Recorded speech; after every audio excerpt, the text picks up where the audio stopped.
gone, Gene. It's gone.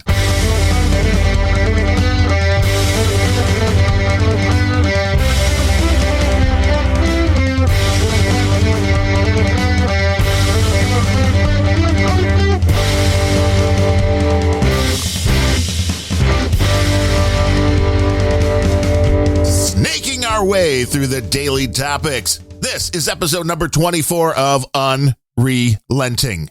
Why do we call it that again? We're only here once a week, so we're not really that unrelenting. Well, I think unrelenting refers to the fact that we keep going and making this even when there are no listeners. Right, that's true. There's a few, maybe one, maybe two.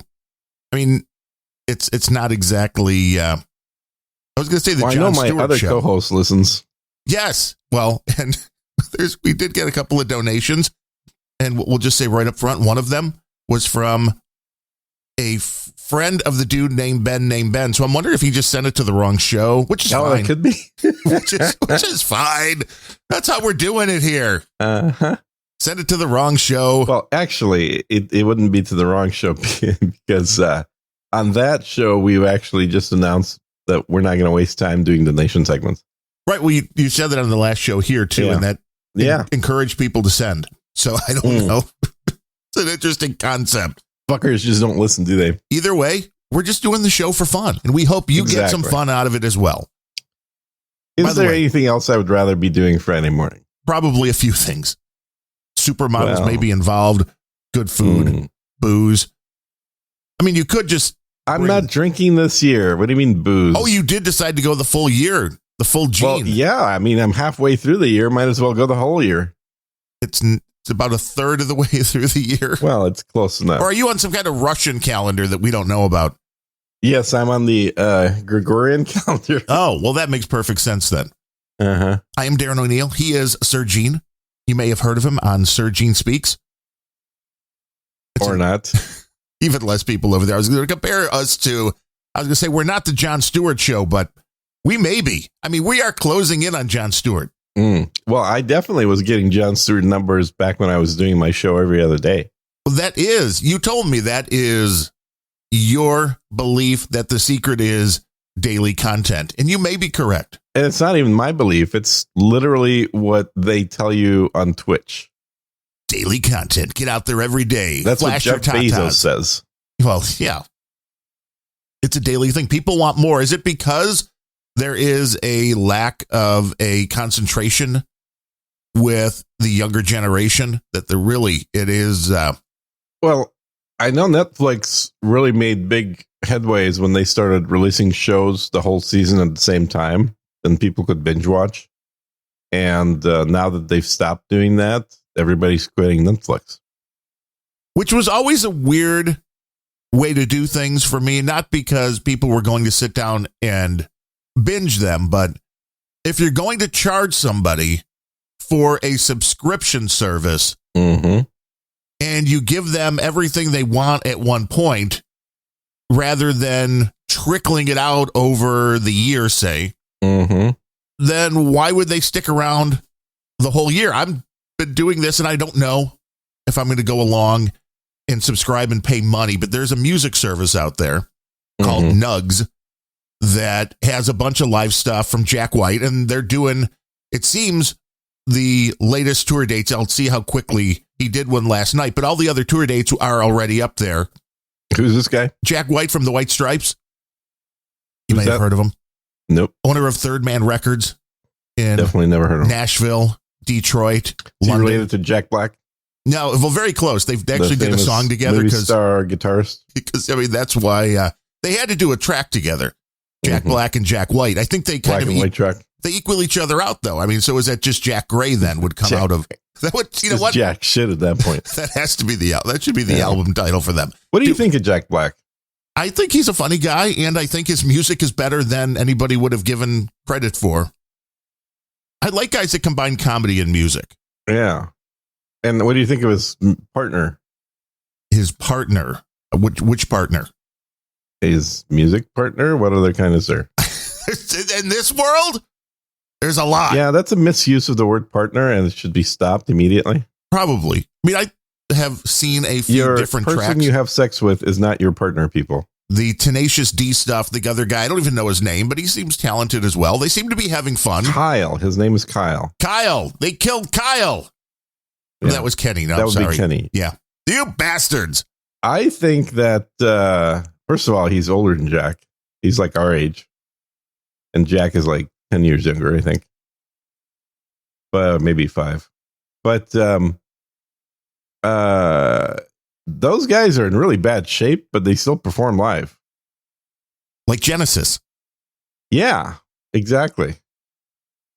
They finally had to give it up. But with the Nug stuff, with concerts constantly coming, I can understand why people would keep open that subscription, because otherwise they do a thing, of course, where you could buy the stuff if you wanted to download the concerts in FLAC or an MP3. There's a fee for each one of those. If you want to download it in FLAC, it's like you're paying for music videos, but you're pirating actual movies. That's interesting. But I'm on a free trial, 30-day free trial. Mm-hmm. But this is music. There are some videos, but it's mainly just audio. So it's the concerts, but you can get a lossless streaming plan, and you can do a 30-day free trial again, which is what I'm on. So all I've been doing is starting a concert and starting Adobe Audition and recording them. Oh, I see how this works. Okay, that would be more typical of Jared, yes. Exactly. And at first I was like really pissed because between each track, when it switches, there is a minor little portion of silence. And I thought that was going to be a pain in the ass until I realized Adobe Audition is pretty good at finding silence. So it just goes and marks the tracks. So it does most of the work for you. And then all I have to do is go in and type in the name of each track if you actually want to, keep track of such things. So much work for no reason. Because it's music, man. It's live music built in the archive. You're never going to listen to it again. Probably. Although I play it on the Rock and Roll pre-show. I'm going to play most of it on Sunday. It's going to be an epic. No you agenda. Live dangerously. It's going to be a 4-hour Rock and Roll pre-show. Yeah, the rebroadcast rights to that have got to cost like thousands. Nobody could rebroadcast. I mean, but I'm going to be on the stream for 2 hours at a time where No Agenda is normally on the stream, which means people will actually tune in. Wait, what? Yes. Now, you see, this is what I'm saying.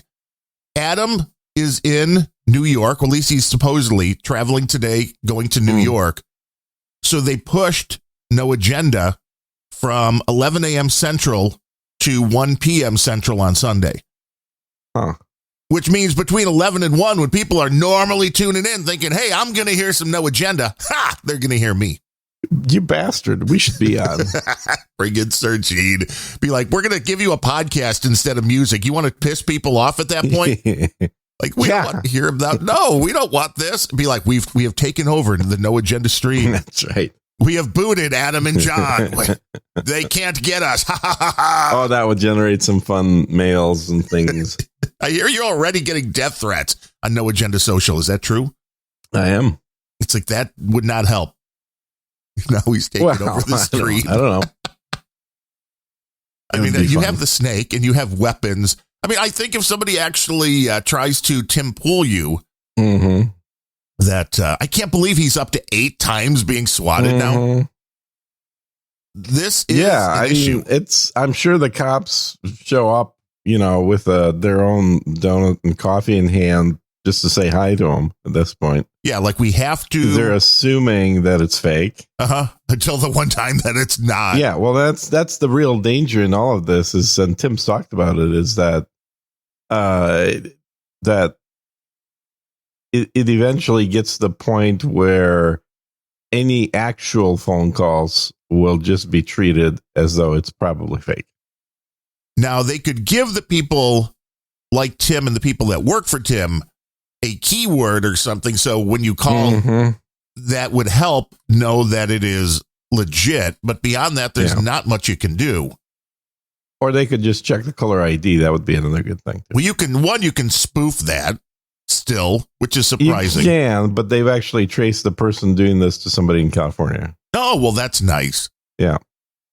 A typical liberal sitting in their mom's basement. Do they have basements in California? They must, right? No, they probably don't. No. Yeah, it's basically, it's an armchair warrior. Somebody who's spending taxpayer money to go fuck with Tim Pool. Yeah, and thinks it's funny, but that is the problem of getting too popular on the internet now.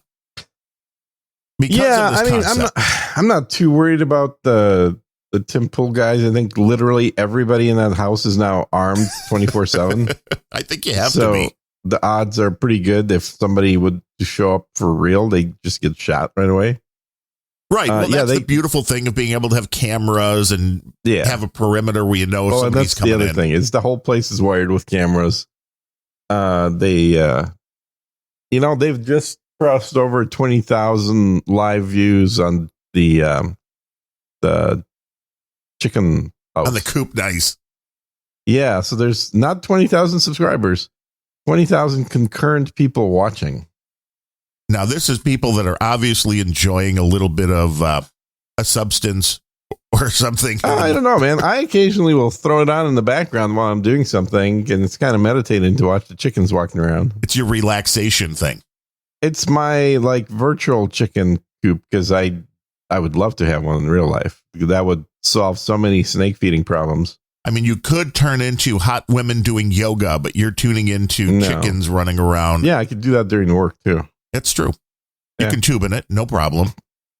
Yeah, what are you watching, chicks? Yeah, and they're like, well, live chicks, live chicks, baby, live hot chicks. Without seeing the video, you have no idea what kind of live hot chicks. Nope, they just got born out of eggs.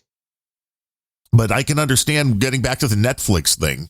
Oh yeah, why that happens, and it's the mentality of people, and I get it. I like to binge shows just as well because you want that instantaneous gratification. Well, there's no reason not to. The only reason that seasons were stretched out was to sell more ads. Well, that was before. There was a time, children, before the internet. And there was a time even before videotape. I lived in a time where if you wanted to watch a television series and you didn't see it when it was on, you didn't get to see it. Yeah, you missed it. There was no videotape. Videotape was, looking back on it, horrible. I mean, television, looking back on it, was kind of horrible to begin with, 480p resolution. But a VHS brought it to 240. I think it was half the lines of resolution. So there was even a perfect VHS copy was not like, hey, I'm watching the show just like it was if it would have aired, if I would have watched it when it was airing. No, it was horrible. Now, it was always worse than the original, than the broadcast. And of course, this was a reason to actually go to movie theaters, which stopped existing decades ago. Right, to watch the movie in all of its glory. I mean, they still have the big IMAX stuff, which is kind of interesting. Yeah, not as big as my bedroom, though. Wait, you have a bigger screen in your bedroom than the IMAX theater? No, I've said this before, that I think I find it most comfortable to watch TV in bed. And so I have a 12-foot screen. Wow. So it's a projector. Yeah, it's a projector in the bedroom that is taking up most of the wall. Well, the beautiful thing is with the projector, when it's not on, unless somebody notices the thing hanging from your ceiling, I'm assuming it's a small box. If you don't see that, it's not like you have a TV taking up the space, too. That's the beauty of it. Well, yeah, no, that's true. Then you turn it on and bam, there it is. Yeah, it's certainly better to watch in the evening, but when the hell else am I going to be in bed except when it's dark out? Anytime you want. I mean, they have things called shades. Room darkening. Good, but I wouldn't. You could just cover up the windows entirely. During the day, I'm usually at the computer, and if I want to watch something really bad, I'll watch it on the computer. But if I'm just, chilling, then it's nice to have a big ass screen to watch. Makes sense. But with all of the stuff coming out at one time, because of, again, people want that instant gratification. People start getting mad. It's kind of weird because once you're used to binging things, it's really hard to go back to one show a week and wait. And you don't, I believe, I mean, the beauty of it was you don't remember, and they played upon this. If you watch some of the older television shows. Yeah, it's half garbage. Well, it's half garbage, but you'll have the same person that is not not a regular on the show, but you'll have a recurring actor playing like 8 different characters in a season because it's like, well, he was last on 3 weeks ago. Nobody will even remember. We'll just put a different hat on him. Yeah, no, that's true. I thought where you were going to go is like the first 5 minutes or 10 minutes of every episode is just a repeat of previous shit. Yes. Previously, they have to remind you on the Unrelenting podcast. It's like, why would you? What? That makes no sense. I think the guys that started the trend going backwards, unfortunately, it was Top Gear or whatever their new show is called. What's it called? Bottom Gear? The Amazing Race or something. I don't know. The Great Race, whatever it is. Those guys, because they insisted in their contract for whatever reason that the shows come out serially, even though there's no ads. Before that, pretty much every new show that was done on Netflix and other streaming services was complete on the first day. So you could watch the whole damn thing, which also was easier to do since they shrank the season from 22 weeks to 14 weeks or episodes, 14 episodes, and then to 10 episodes. And lately seasons have gotten down to British standards. Right, like 6 shows. I think the last season of Ozark was 6 episodes.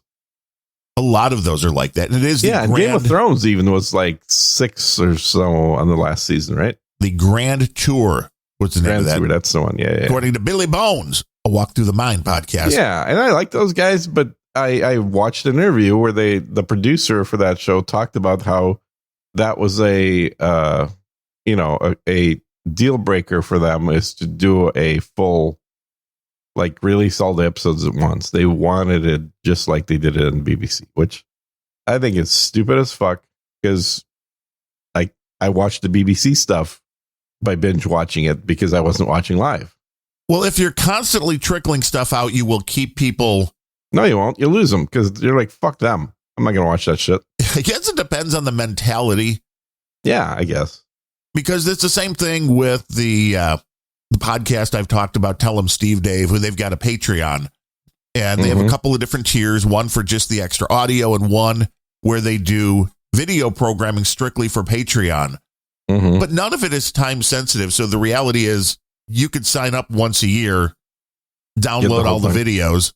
Well, it's the same thing with Tim Pool, whatever his club thing is called. Tim Pool, Pay Me Money. Whatever it is. Chicken I'm a member. Cash. Yeah, Tim Pool Cash Society. Right.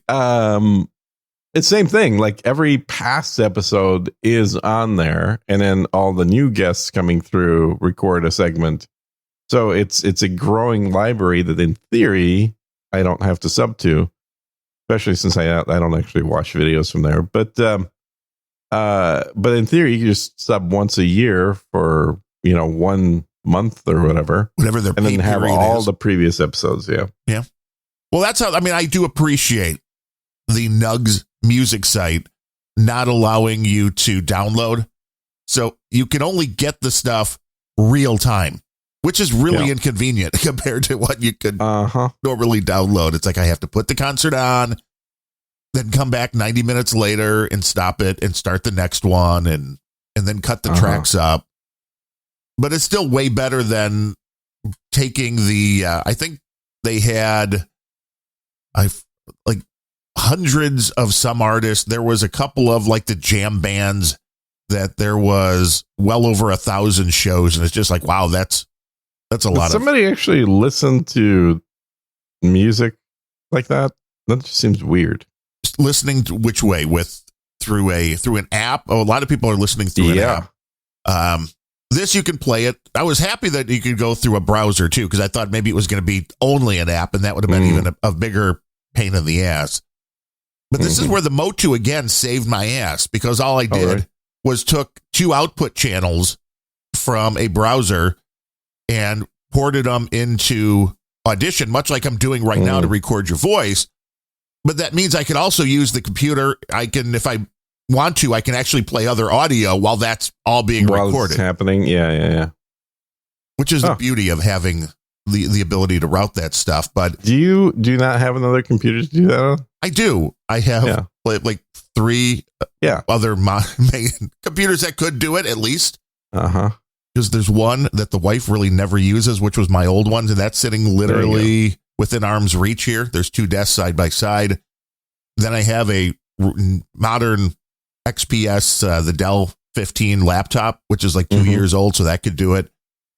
And it doesn't really matter. I've got an old desktop sitting in the basement, only monitoring the Telegram channel and the IRC channel. And then I just remote desktop into that machine, so I can monitor that on this machine. I do things in a very weird way. Paid for the Windows Pro version of that. I did. Well, one, I had a free version of Windows Pro for years because my buddy had a, whatever it was, Microsoft, the whole pack where you get like 1,000 licenses or whatever. Yeah, I used to have that. And I got really, really used to that. So when I bought the new machine, I paid Microsoft the $100 to upgrade to Pro. If they made it 49, like half the people would do it. Yes, it's worth it. I mean, if you use it, it's worth $100. But it's not worth $100. It was a little bit of a stretch. Yeah. But see, it used to be, I think, $50 because I'm pretty sure that like you would buy the regular Windows for $100 and then they try and upsell you to the Pro for $50 more. And most of the time, people didn't need it. It's just weird stuff that they add. One of those was some remote utilities, desktop, including screen share. Yeah. Like if you really need to do the remote desktop, and the remote desktop stuff is getting to be such a pain in the ass. Yeah. The one that's actually been working, because I want one to monitor my parents' computer, because every now and then it's like the computer saying this. What do I do? So you want to look at all the ad browser pop-ups on there. You want to look at what's going on in their machine. Now, I tried for a few years. TeamViewer worked really well. You know, it's like, okay, it was a decent program. I understood what they were doing. They were trying to sell it for people using it commercially. So giving you a private license, a personal license to use it for free, no big deal.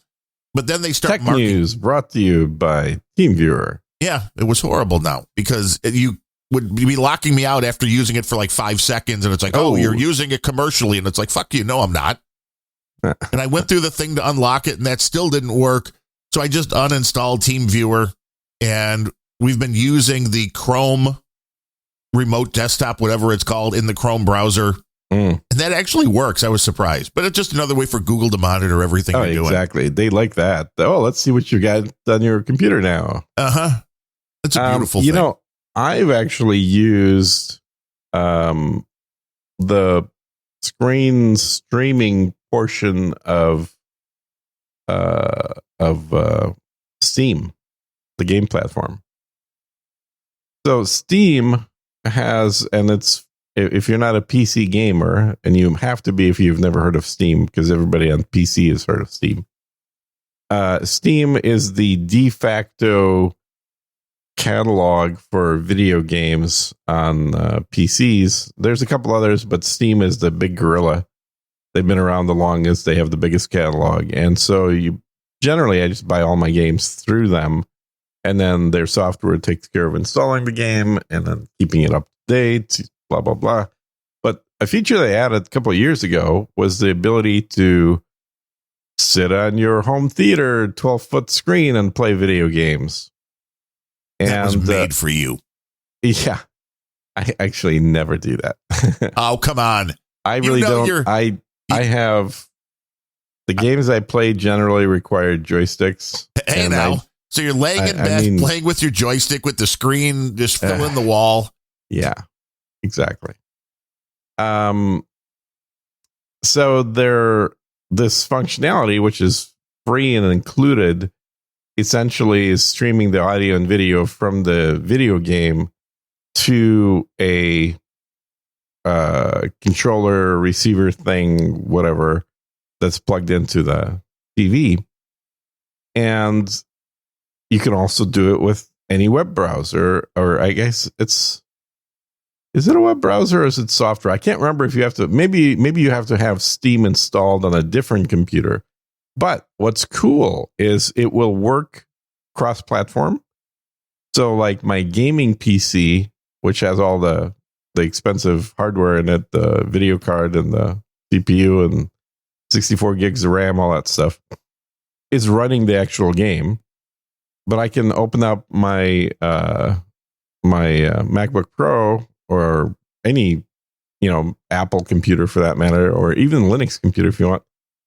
As long as you can install Steam on there, then it can connect to my Steam on the gaming PC and then stream the game towards my other computer and then take the keyboard and mouse input and video game joystick input from that computer, send it back to the gaming computer. If you do it at home, it is virtually indistinguishable because the speed of the connection is so fast. Yeah, no lag. I bet you're going multi-gig. You've probably got the connection, man. I don't have 10 gig at home yet. I do have a multiplex multi-gig, yeah. But either way, it even works remotely. So, like I've been out in Seattle and I've been able to log into my home gaming computer and run a video game and play it as long as it's not totally like I wouldn't latency play dependent. I wouldn't play a multiplayer shooting game because I would have a disadvantage at that point. Because of the very, very slight lag. But for most video games where you're anything from flying an airplane to spaceships to sailing, like one of the games I play is World of Warships. So World War II battleship simulator kind of thing. Like all of those work perfectly fine because you're measuring time in seconds, not milliseconds. And I bet you're always playing as the Russian army too, aren't you? Well, the Russian ships are better. I mean, I have to say that. They built better. It's well known. In fact, the game company used to be in Russia, is now in Austin. They've now severed ties with Russia because of the Ukraine situation. Right, you were saying that, but their staff was in Russia and over half was in Austin. About two thirds of their staff. How does that work? All the developers were in Russia, and Austin is basically the tech support guys or the customer service. So all they have left is customer service guys. Pretty much. Mm-hmm. I don't understand how that works. I don't either. I am not sure how this is going to work. Just like I didn't understand how Netflix went. Wow, we're going to be really woke, so we're going to cut off all subscribers in Russia to hurt Vladimir Putin. Yeah, that worked well. I mean, really? I mean, that's like somebody being like, well, to punish Joe Biden, we're going to cut off every American's Netflix account. What? Well, it'd be like to punish Joe Biden, we're going to kill off a bunch of Americans. No, Joe would be like, just as long as I get my ice cream, that's fine. Mm-hmm. Oh, and he can shake hands with the magic ghost. He does look.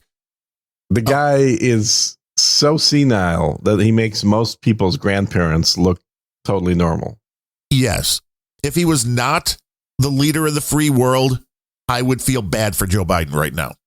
Yeah, he looks like he's less out of it than my mom that had a stroke and died.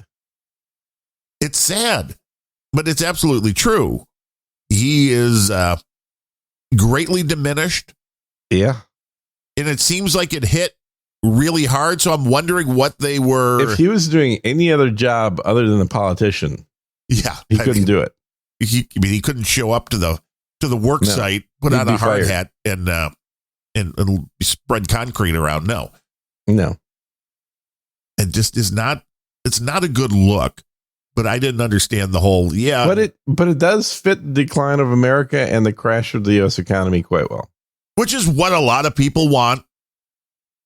Which we have in America, these goalposts every 4 years for, of course, the presidential election, but otherwise every 2 years.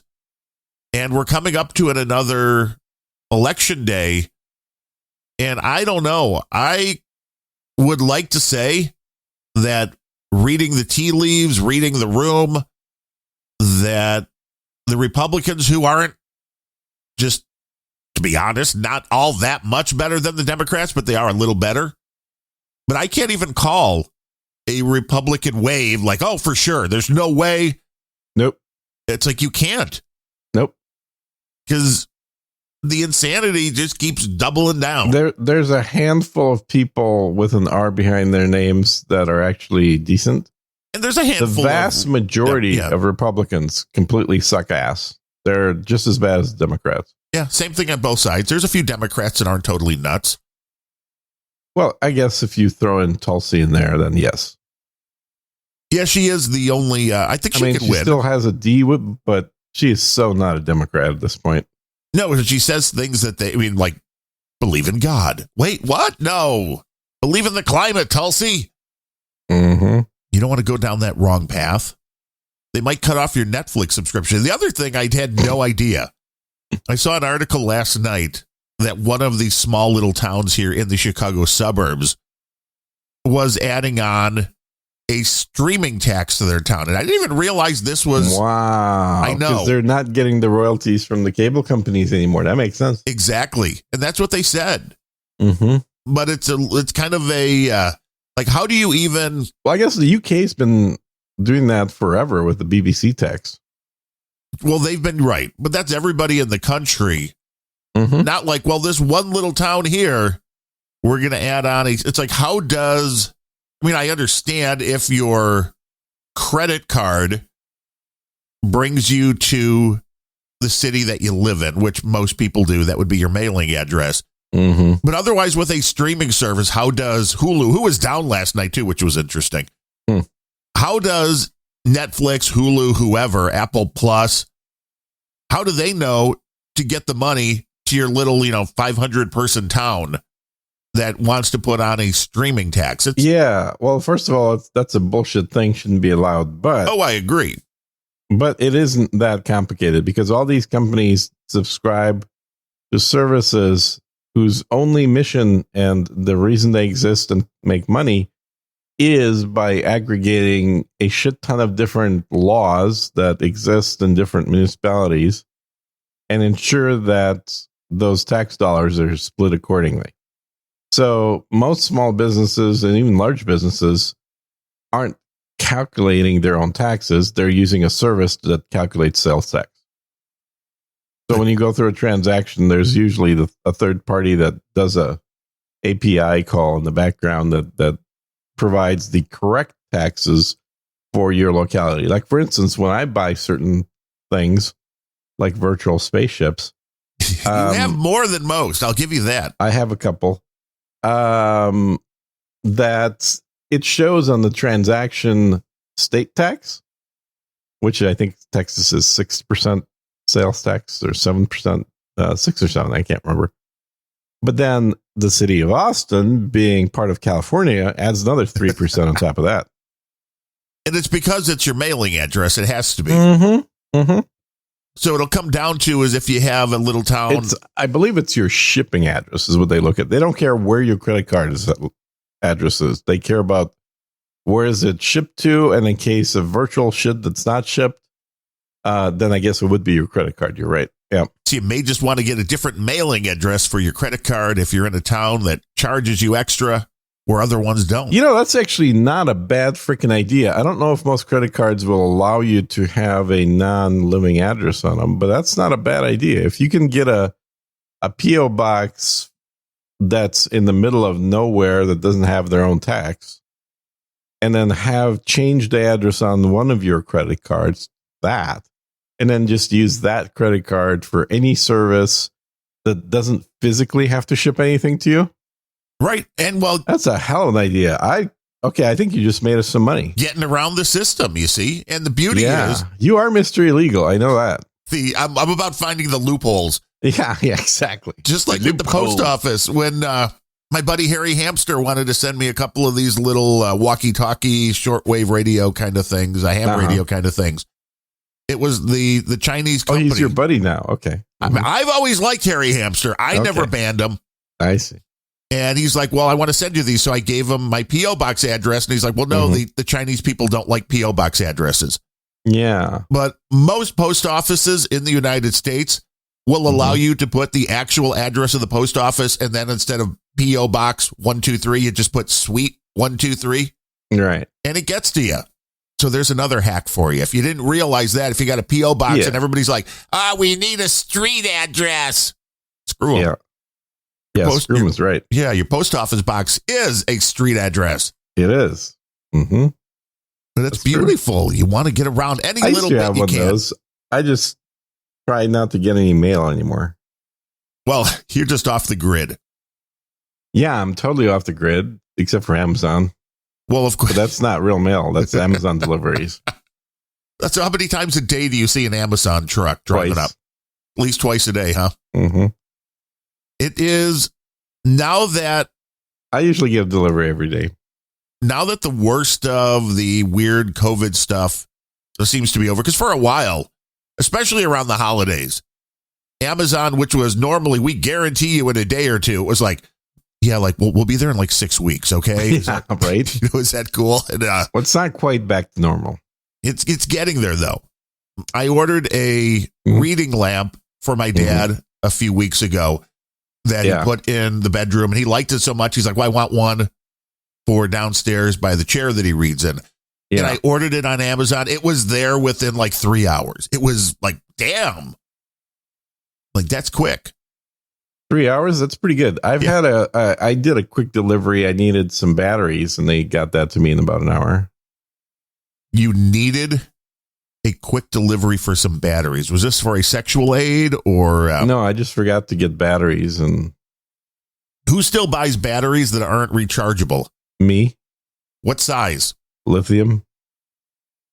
Are you on lithium, or is that the type of battery that you're talking about? No, lithium batteries last like 3 times longer than rechargeables. So fuck rechargeables. Yeah, but rechargeables, you can recharge. Yeah, but they don't last as long. So what's the point? Waste. Why are you rooting the planet, Mr. Gene? Green? Why are you rooting the? Yes. Yeah. You don't point out the fact that I've got like 8 computers running at any given time.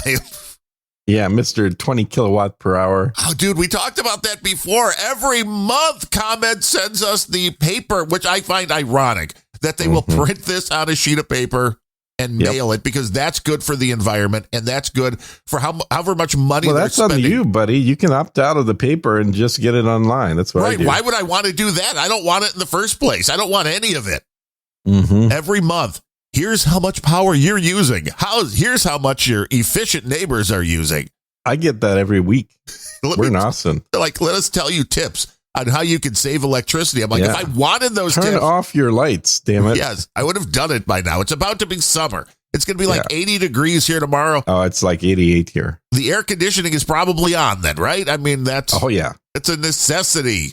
Yeah, I went from using heat the most last month. So March was my highest usage of natural gas. And now we're in full-on hot weather mode. We'll still have a few cool days. It's nice. So I bought a thing. I can't remember what the hell it's called. That I saw an ad for on a podcast. Wait, so ads on podcasts work? Oh, yeah, totally. Because I actually bought something. And so this is the coolest, most useless thing. It is the coolest, most useless thing? Yes, absolutely. Okay, so at least it's cool. It is effectively a small projector that points at my ceiling and displays the Milky Way galaxy up there. Wow, you really are into these space games. And so it's basically like a projected image of a nebula with a laser generating all the individual stars. Is it the Galaxy Gene?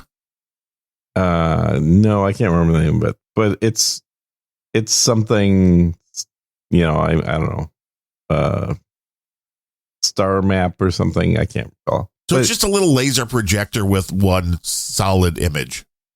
Well, it all moves. Like it actually rotates around the nebula. This is like going to the planetarium. Yeah, that's the way they sell it. Is like it's just like going to the planetarium, but at home on your ceiling. Yeah. I mean, it could be on your wall, but that would look kind of weird. Oh yeah, we have to. You wouldn't want it to look weird. No. If I'm gonna have a space field around me, I want it to be up on the ceiling. Well, yeah, because that's where space is. Has up and down, don't you know? Space, man. It's up there. Spaceman, Rocket Man, exactly. Rocket Man. So you saw Putin testing those rockets. I know. Huh? What? Putin testing those rockets. Some new ultrasonic rocket that they were throwing up out there. Yeah, and it's funny too because they've been actually testing these things for about 2 years. Yeah, but nobody was paying attention, really. But nobody was paying attention. Yeah, and now that they've used it in Ukraine, now I actually am watching videos of military videos because I watch a lot of those. Where people are saying, "Oh yeah, those are horrible." No, the U.S. one, now that thing is really good. And as soon as Boeing does a test of that, we'll be able to see just how good it is. The world is a dangerous place. No, it's just, literally having shit that's 2 to 3 years ahead of where the U.S. is at this point, and the spillover from the anti-Russia propaganda out there, from the Russophobia that people seem to have lately. That is even getting to the point where military channels that typically provide coverage about all the coolest, weapons of death and mass destruction, now they're even using that bias. It used to be like, talk about every country's stuff. It's the coolest, latest kind of death toy. And now they're like, oh, yeah. Well, that one sucks, though. You just wait till the U.S. version of that death toy comes out. It'll be way better. It might take a few years longer, but it'll be way better. But in the game of death toys, if you're lagging by a few years, that's more than just market share. It is mostly market share. Yeah, you're right about that. I mean, come on. Well, they said this. I mean, we saw it was China was the first one with the ultrasonic missile that we've never seen anything like this. China is probably I don't know if they're the furthest ahead, but they're definitely the biggest actual deployed. China's got thousands of these things up and ready to go. Russia's probably got 100. U.S. has 0. So, we're all pretty much even now, I guess. Well, this is what happens after 8 years of Obama and Biden, where they decimated the military spending. Well, they didn't decimate it. They rerouted it into LGBT education. Which is really important. When the nukes are coming our way, throw a lesbian at them. Well, and it's important because now we have, generals that were born a he and are now a she. And that is historic. Mm-hmm. It's the priorities of a country which show you exactly where it's going. Mm-hmm. The only question remains, and I think this is the only interesting question, is what percentage of the United States is actually in that mindset of the far left? 51%. No, it's not 51%. Oh, well, it is if you look at the votes.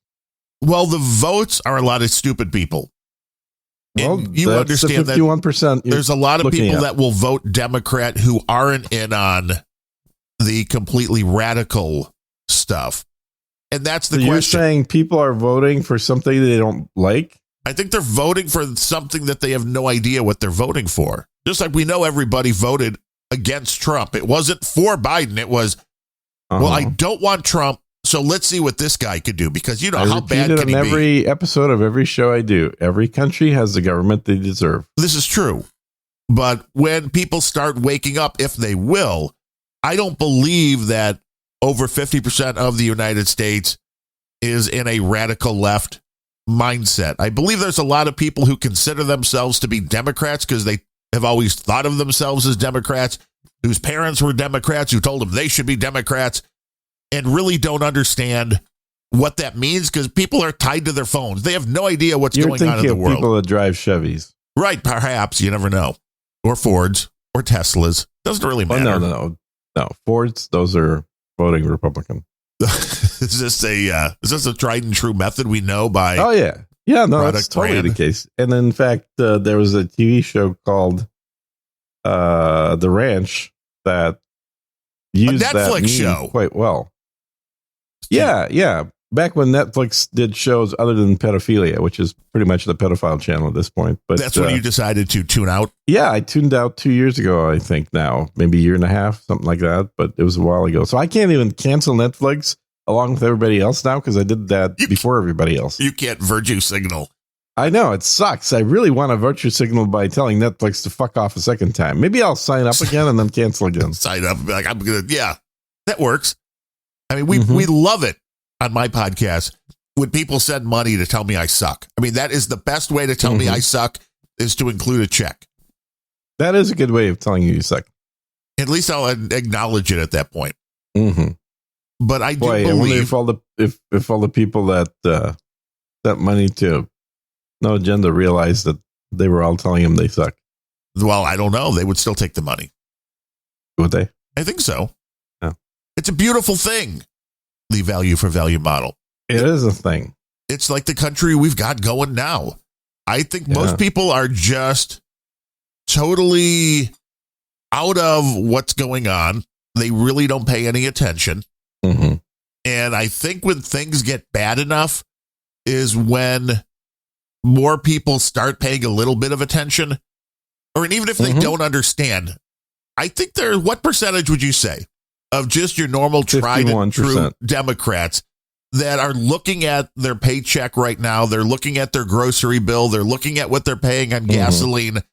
How many of those people do you think go, yeah, it's time to pull that R lever when I go to vote the next time?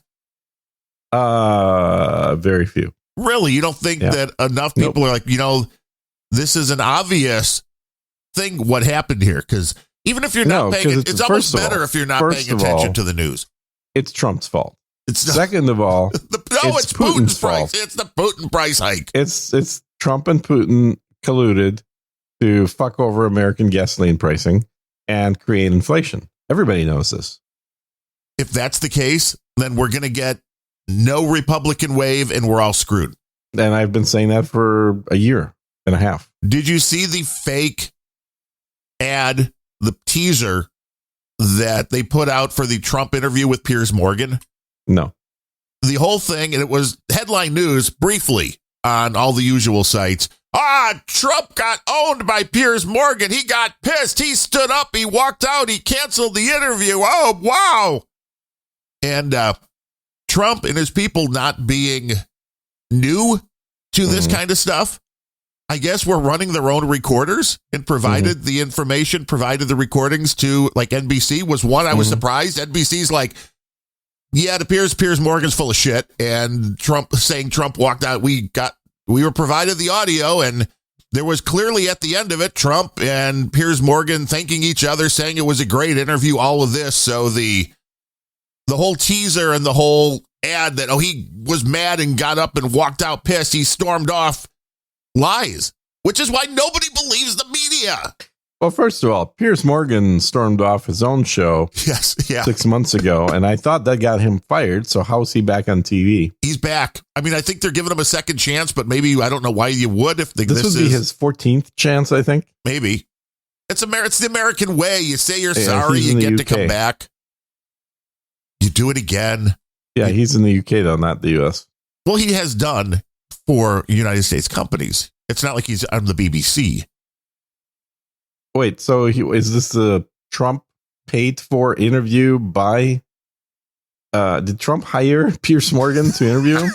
That would be even better. Is this what we're talking about now? That would be. I didn't see the ad, so I don't know. That would be a little bit of a head fake. I don't know where Piers Morgan is at this point or where the show is, but I really hope that Trump creates a new role for himself and sticks with it of being the grandfather of the conservatives. I don't even want to say Republicans, but of the conservatives, of the conservative movement. And like his people help to anoint certain races. But God, I hope he doesn't run, because if he runs, it's going to be so embarrassing for him to lose the election. I think he would probably win if all things were against him. I don't know. I'm not convinced of that. He did his thing. He had his chance and he blew it. He had so much opportunity in the first 2 years to get the right people in, to pardon Assange, to pass way more laws when he had the Republican majority in there. And it just got blown over and over and over. And the wrong cabinet was in place. And even the replacements were just as bad as the original people coming in. So while I wanted Trump in there as a non-politician, now that he's a politician, I don't want him in there. Well, the problem, I think, was so many people were working against him, which is not going to change. Even people that have normally been, Republicans, well, you added Trump to the mix and all of a sudden they were the, anti-Trump Republicans. And that, I do believe, is the main issue, is that it's not a uniting force. The Republicans have always had the problem where they have not been united. The Democrats have the same problem right now because they have that fringe of the AOCs and the Ilhan Omars who are not happy. I think if AOC ran, she'd probably win. And was the what? First For female president of the United States. I think you're high. Are you really? You think AOC? No, I guarantee you she would win because I most guarantee. people vote for sex. Guarantee? Absolutely guaranteed. If she ran, she's got it. Done deal. Wow, I hope she doesn't. She would have the backing of literally billions of dollars in funding. You would see nonstop commercials. I'm not even sure she's going to hold her seat in the Bronx. Little girl from whatchamacallit, Puerto Rico, and becoming this turnaround story for her. She absolutely guaranteed. I have no doubt that if she ran, she would win. See, I'm not convinced. I'm not convinced she's even going to hold her seat. But well, she may not. But she would absolutely win for president. Okay, you're right. That may be a different demographic there. The people in her constituency right now. Every woman under the age of 60 would vote for her, regardless of party. I do not believe that. If you're a woman under 60 listening to this show and you wouldn't vote for AOC, then send us money. No, it's just you could just send Sergine a note. No, I would not vote for AOC. Yeah.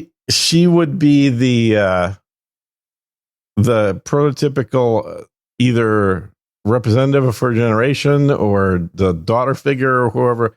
She just compare her to Hillary. Which of those two would you rather see in the White House?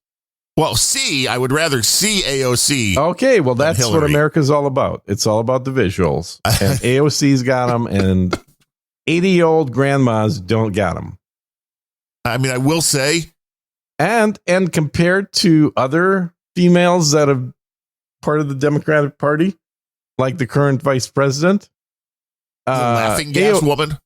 Yeah, laughing gas woman that smokes pot 24/7. AOC actually makes more sense.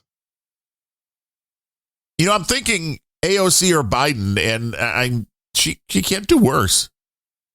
I don't think they're going to run her. So I don't think we're going to have this scenario for real. They're probably going to talk her into running like 4 years from now or 8 years from now. She probably will still run eventually. Posted on No Agenda Social, Widow Garrett, no way on earth I would vote for AOC.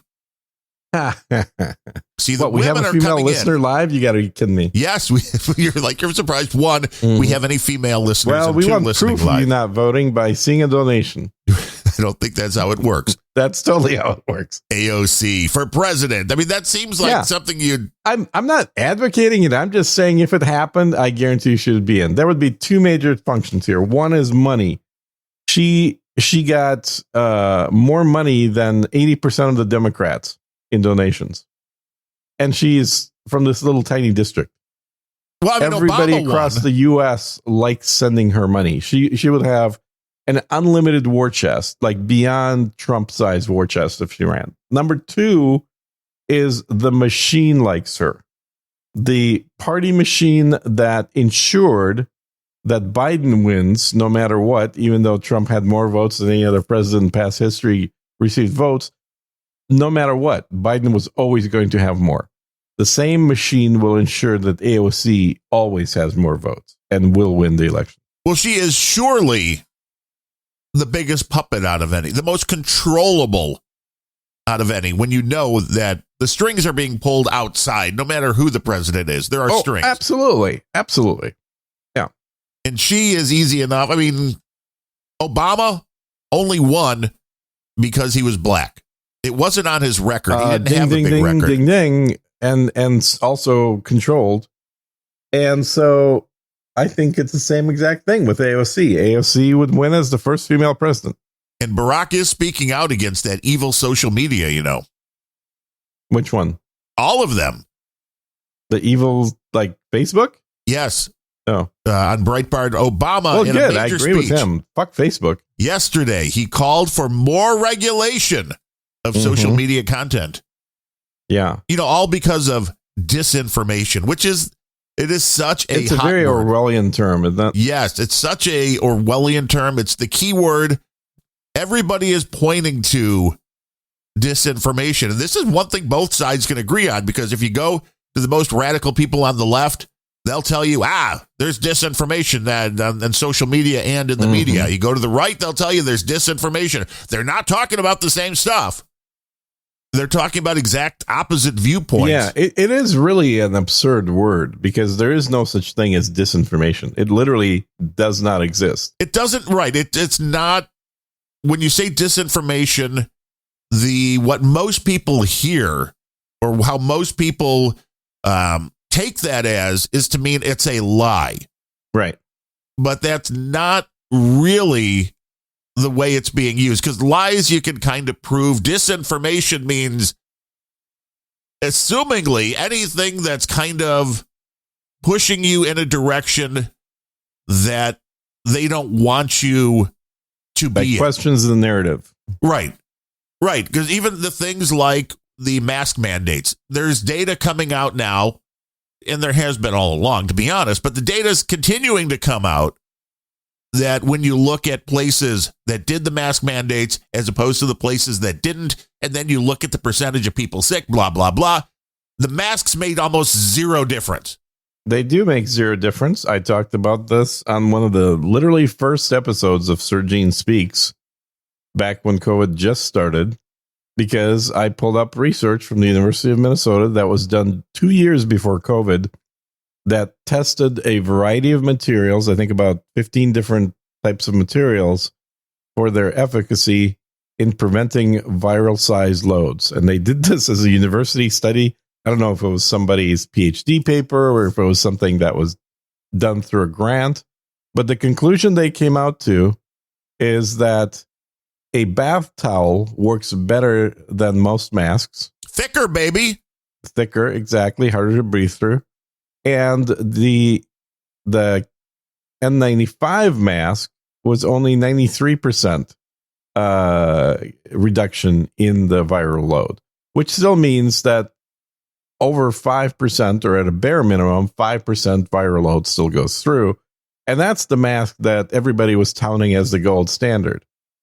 If you really want a mask that prevents viral infection from coming in, you can't use a mask that is actually made for reducing contamination of dust particles, which is what an N95 mask is for. Right, much bigger particles. Much bigger particles, and it does a good job of doing that. What do they wear at those facilities in Ukraine and China that are U.S. paid for? Well, I mean, you don't even have to go to the facilities in Virginia or Maryland that specialize in doing research in bioweapons, but you have to look at in other countries where they don't have the American budgets. What are they wearing? Well, I guarantee you they're not wearing an N95 mask. No, you don't. They're wearing biohazard suits. Right. You don't. You want to ensure that COVID doesn't get transmitted. You need to wear a biohazard suit. Yeah, full body with the little, very 1950s little, air intakes that are going through like multiple filters. That's the filters. Well, first of all, if you really look at the way the U.S. does it with the bigger budgets, is we all have positive air suits. So you're carrying your own supply of oxygen that effectively increases the atmospheric pressure inside the suit slightly, so that if there are any holes, Blow air it is out, always baby. blowing out, Right. not in. That makes So sense. that way you're not getting infected. But even in the third world locations like Ukraine, and where they're not necessarily doing that, they're still wearing the biohazard suits for those facilities because you'd be an idiot not to. But now you pointing out the exact data that scientists came up with would be deemed disinformation because it's going against the narrative. Exactly. And they had to remove the website. So about 6 months after COVID started, University of Minnesota was so bombarded with people saying, all these non-believers are pointing out to your study. You have to remove it. And they removed the study. That is the danger. Yeah, that is the death of science. That's why you can't call it information or news. You have to call it narrative. That is the officially sanctioned narrative. Actual information is not bound by political desires. Actual information is what is.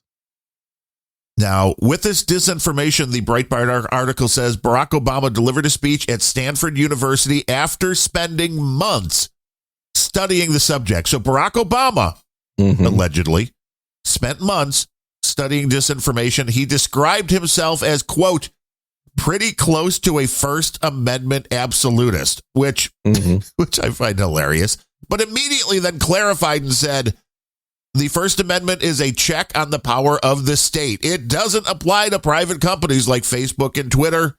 And he called for more, quote, value judgments on content moderation and censorship on social media, saying, quote, while content moderation can limit the distribution of clearly dangerous content, it doesn't go far enough. What is clearly dangerous content when it comes to that would be known as thoughts? Yes.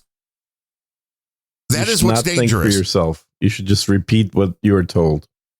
It's amazing to me that this is a former president of the United States who's like, yeah, you know. And a constitutional scholar. Right. Well, he taught constitutional law, I believe. But, he did. It's like for like 6 months. Well, it was like one of the only real jobs he ever had. He never had any real jobs. Come on. He was a gay prostitute in Chicago. Everybody knows this. And he was recruited by the powers that be to become a president because they thought it'd be funny. I mean, that's the life story of Barack Obama. He said, now this, what is your opinion of this? This is an interesting quote. He says, over time, we lose our capacity to distinguish between fact, opinion, and wholesale fiction, or maybe we just stop caring. Do you think that's true? Well, I think that's their goal for sure. Right. I do believe that there is a inherent. That is a goal. Now, whether only people with IQs below 100 fall for that or not, that's a different question. But I do think certainly that is the goal. It's been the goal for U.S. companies for literally at least 100 years, possibly longer, maybe 150 years, is to get people to stop thinking and to just start acting based on what they're told. Well, and what I mean by it's advertising, right? This is the whole industry is built on getting people to stop thinking and just act based on subconscious information. Right. Exactly. I mean, I did an episode on bias a long time ago on Random Thoughts, and the most powerful bias is emotional bias, which explains everything going on in Ukraine. All of the stories, they don't have to be factual. All they have to do is get the emotional reaction they want, and you will make the decision that they want you to make. That's all this stuff is. Obama also says, quote, our brains aren't accustomed to taking in this much information this fast, and a lot of us are experiencing overload. I also agree with him there.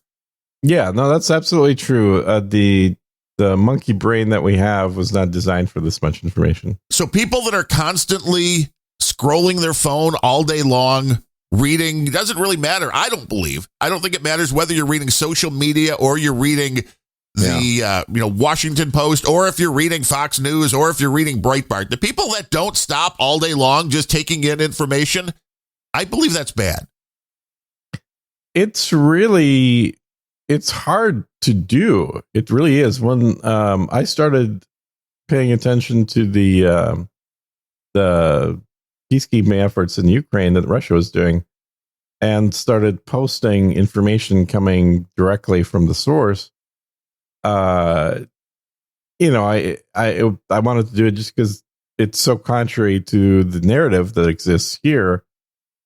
And so I was on all day long, basically, as I had time at that point in time, to just, constantly be posting information and reading new information coming in, translating it, blah, blah, blah. Like 2-3 days of that. And, you can't fall asleep. You can't really eat. You become a zombie.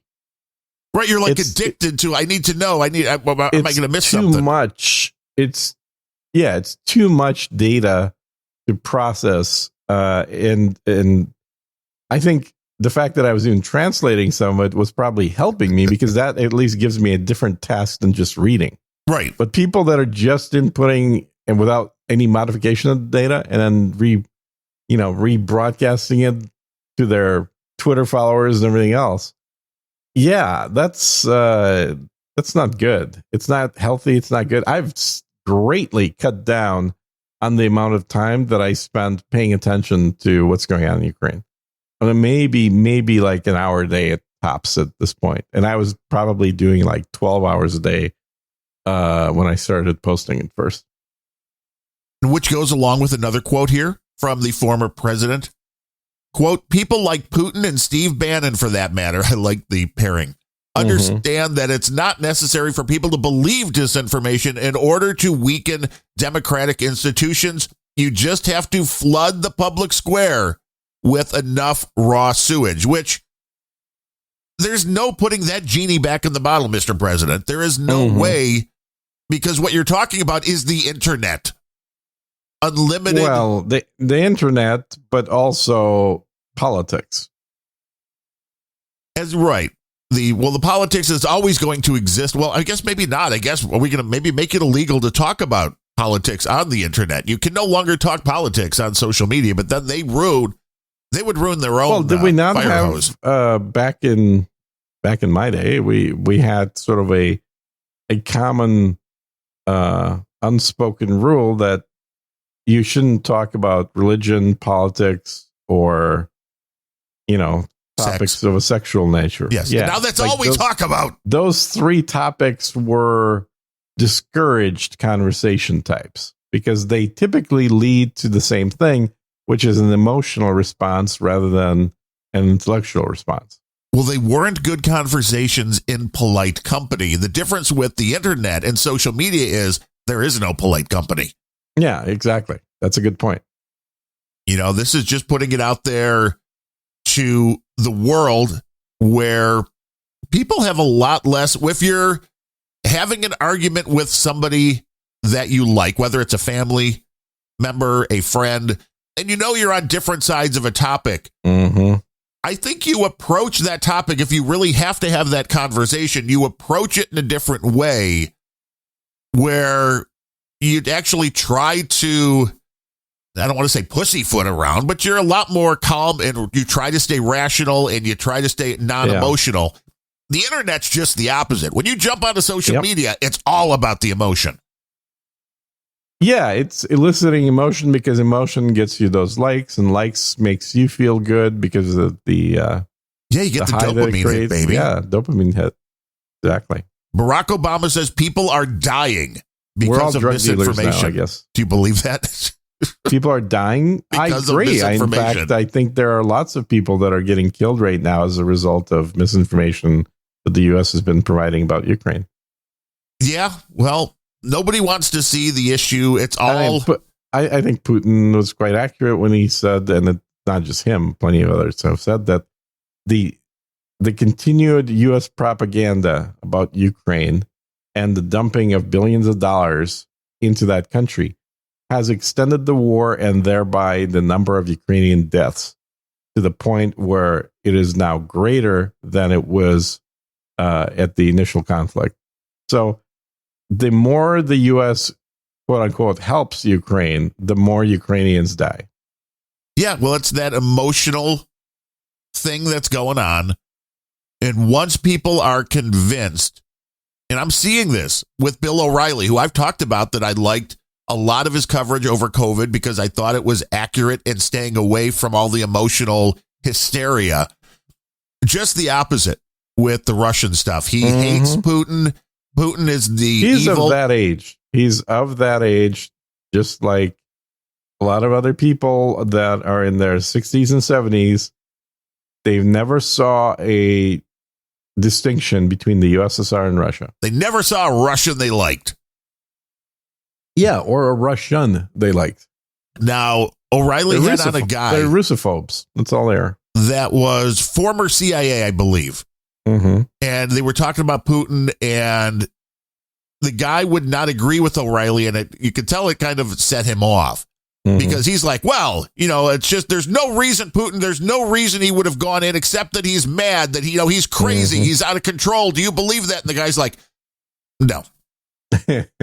No, that not seeing that yet. They're not seeing a guy that is making irrational decisions. And this, again, is everybody has to step back and go, I need to look at this from both sides, see what they're both saying. You could still disagree with everything and hate what's going on and everything else. But to immediately take somebody and be like, well, he's just mad. It's like, that's not really the analysis that's going to bring you anywhere.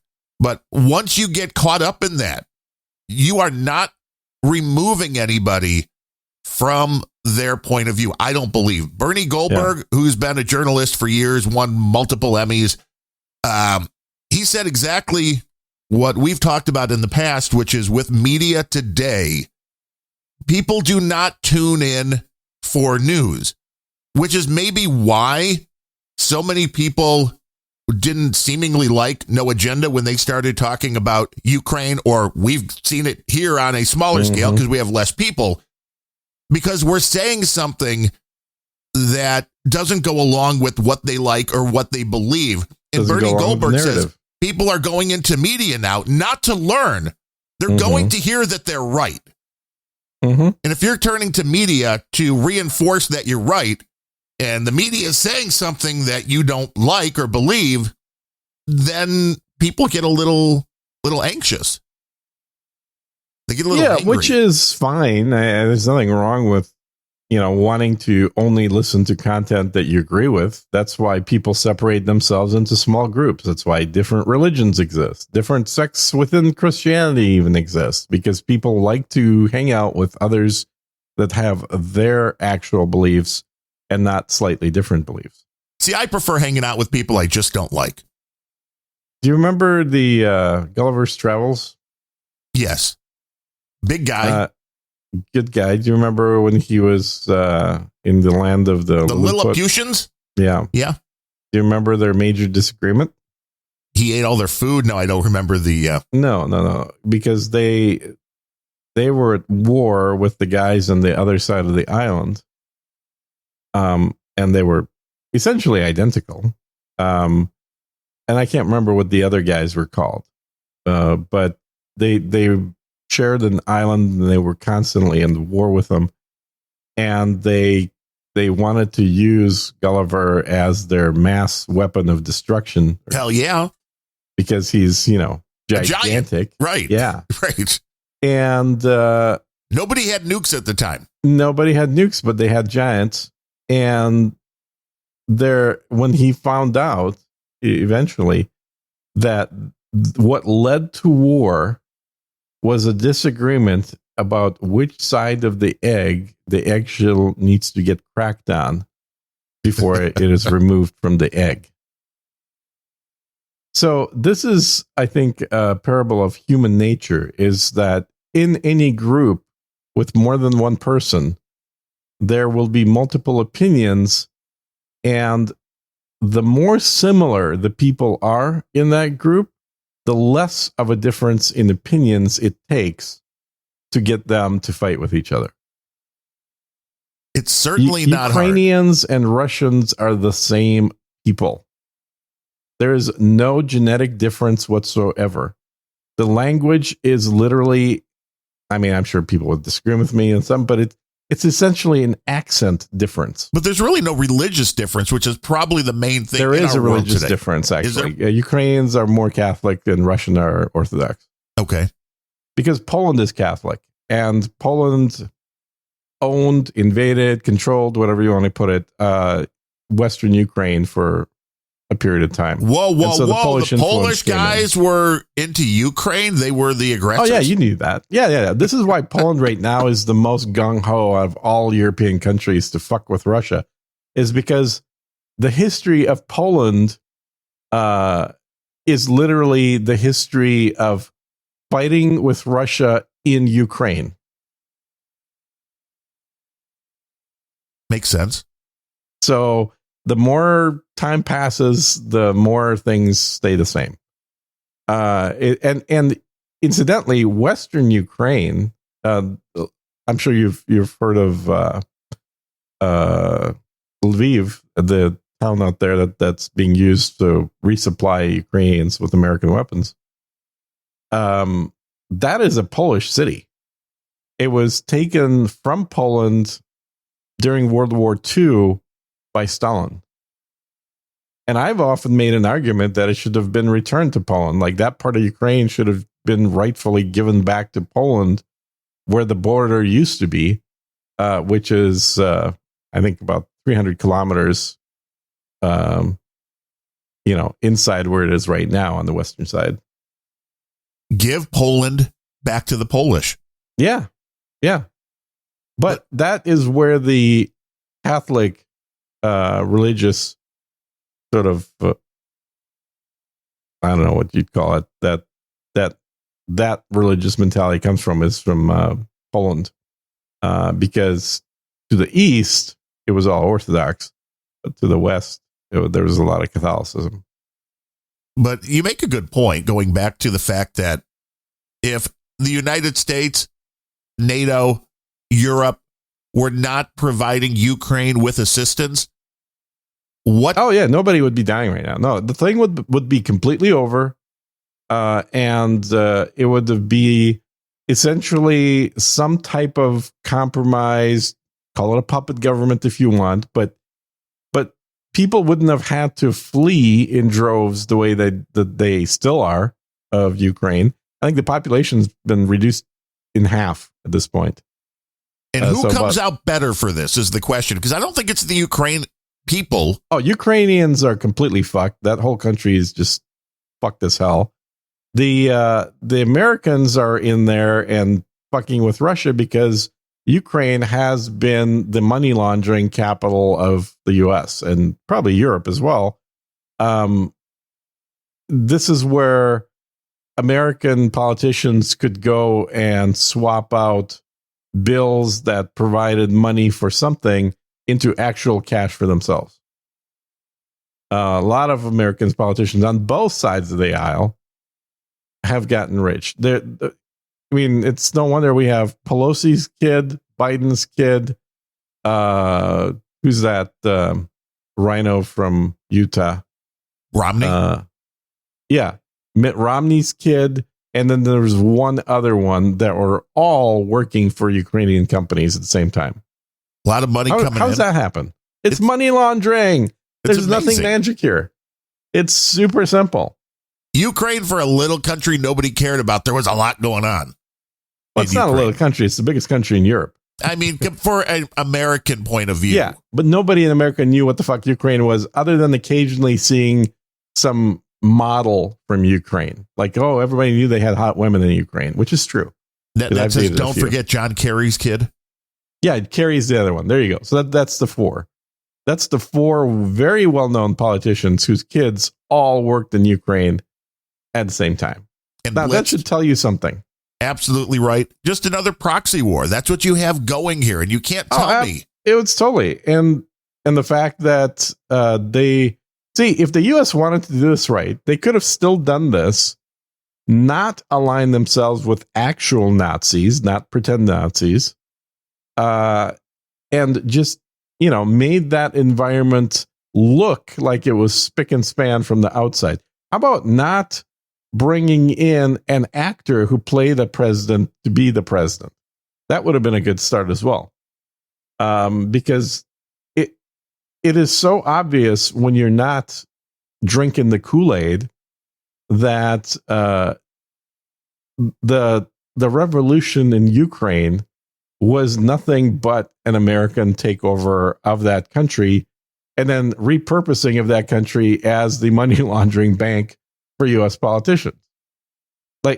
There's so much data out there now. And incidentally, this was all before Putin invaded, that showed just how corrupt Ukrainian politics were.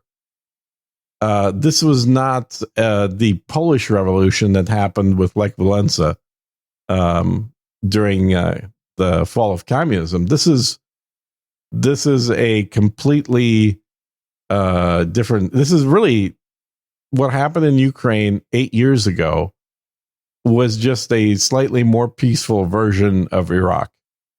U.S. came in, but with Gloria Nuland's money, much fewer guns and bombs, but still some. And we, again, have proof of that. We have images, we have contacts, we have documents in order to take over Ukraine and repurpose it for whatever purposes they wanted. And it's pretty obvious that it was used for money laundering. It's pretty obvious now that it was also used as an alternative to China to do bioweapons research. And anybody that is so gullible to think that major countries are not doing bioweapons, I don't mean just US does it. China does it. Russia does it. US does it. France does it. Absolutely. We know that from documents. I don't know if the UK does bioweapons, but they probably do. Germany doesn't simply because of the stain of World War II. But there are tons of countries that are currently doing bioweapons research. So it is not a surprise at all that the U.S. does what it's always done. It figures out the loophole in the laws and how to get around, do shit that isn't allowed to do. Gain of function research. Oh, I know. We can't do it on U.S. territory. Hey, there's a place say in anything Wuhan. about doing it somewhere else. Go to Wuhan. Nobody will even notice. Yeah, I mean, who's heard of Wuhan? Nobody. There's no American at all that has heard the name Wuhan. Might as well just do it in that lab, right? They'll keep it quiet. Nothing could possibly go wrong there. It's like, of course, people are going to do what people are going to do. Yeah. This So you concept that combine can the stop. fact that the country was taken over, that it was effectively converted to a U.S. proxy. And incidentally, this is the other interesting thing, is that in the last, however many, 20 years, give or take, since the fall of communism, all the current countries that used to make up the Soviet Union, they all had really tough times and they all recovered. And they've all done much better post-communism than they were doing pre-communism, with one exception: Ukraine. Ukraine is in worse shape today, and I don't mean after the invasion. I'm talking about like a year ago, let's say. So during COVID, right? Ukraine was in much worse shape in terms of economy, in terms of unemployment, in terms of the currency stability than it was during the Soviet era. Every other republic in the Soviet Union that became its own country, and I think there were 14 of them, they're all doing better except for Ukraine. Why is that? The breadbasket of the world, the place that's supposed to be like feeding all of Europe, a place that has oil that hasn't really been extracted yet. Why are they doing worse? Well, there's two reasons, I think. One is that from what I recall, personally, certainly in Soviet times, Ukraine was always seen as that sort of, shady backroom kind of part of the country.